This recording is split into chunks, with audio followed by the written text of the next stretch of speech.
Тя е на 50 години. Айде 50, аз 25, примерно. Добре, сега много е лесно да изпеем на вашите майки и татовици. Аз ще изпея първия куплет, а вие ще помагате на припева.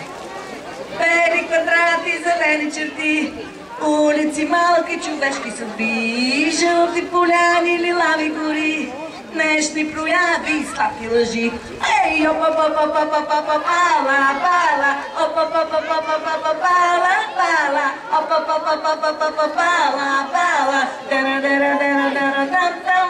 Пожелавам ви приятен, хубав и дано да бъде слънчев деня, да не вали дъжд, да се разходите из хубавата зоологическа градина и на всички пожелавам много слънце в живота и да обичаме животните. Това е най-важното. Това са хубавите. Ето, давам микрофона, отивам да ви цункаме там отстрани.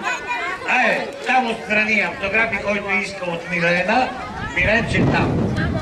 Айде, слънце. Айде, ето там, ето там, ето там. Да.